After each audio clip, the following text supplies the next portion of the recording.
Welcome back. I hope you all had an amazing day. Last night we started talking about what narcissists misunderstand about love. Tonight I want you to leave a comment. Let me know if this is your story or someone you may know. What are you or what are they doing to hold on to this relationship? And how's that working for them? Okay, let's get started. When love requires more depth, a narcissist, they have never developed that kind of depth. It's like black and white thinking. They haven't developed the full abstraction about, letting go of your own self-absorption. In their lack of maturity, narcissists have not gone in that direction, which means their perception of love is going to be short-term, tangible, what you can do to make them feel good right now in that moment, and that's about as far as they can go.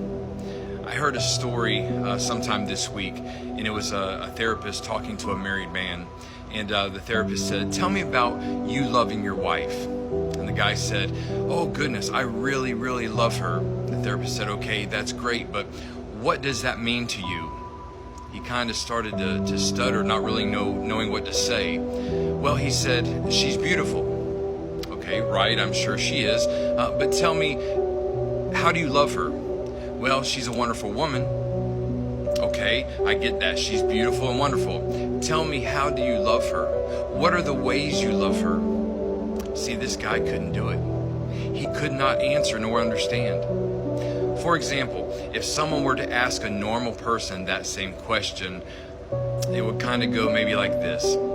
I think about whomever and what their day is like. What are they doing? And when I talk to them later this evening, I will ask about their day and the things that they have done. Why? Because that's what I care about. See, the narcissist, they will never do this. This is laced with empathy. There is me in my world, but wait a minute, there's her in her world too. Empathy means that you want to know the other person from their vantage point. Narcissists can sometimes use what they think is empathy, but it's not. For example, yesterday I went out with a friend and went fishing. And then if I were to say, "Oh, I like fishing too," well, the narcissist thinks, "See, I'm an empathetic person." It's mirroring. The empathetic response would be, "I know you really enjoy fishing. What got you into this? What is it about it that it's exhilarating to you?" You want to know that person's perspective. Narcissists don't tend to go into that kind of, that depth of communication. They are not mature enough to know what they don't know. So, are these emotionally immature men or women? Can they also be emotionally lazy? There are 5 levels of relationship engagement. Level 1 is functional. Like, can you pass me the salt, or we need to be at this place at 7 o'clock. We're going to just stay functional to each other. Level 2 is we appeal to rules and regulations. We need to make sure we are polite when we say something, or that we're punctual. These are what the rules are, and these are our parameters. Level 3 is when you engage with each other based upon your values and principles, the ability to have good communication. At this level, we get more into the fuller, more adult style of thinking. Now, level 4 is empathy.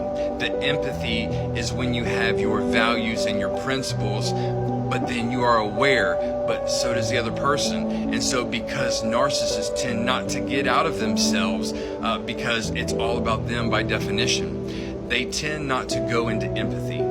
They don't ask these penetrating questions. The last level, level 5, is immersion, where there is so much of a willingness and a desire to know that I'm just going to set my ego completely aside and go all the way in there with you. We talked about some really good stuff tonight.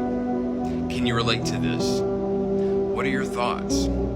I hope you all have a wonderful night, and I will see you back here tomorrow night at 7. Be encouraged.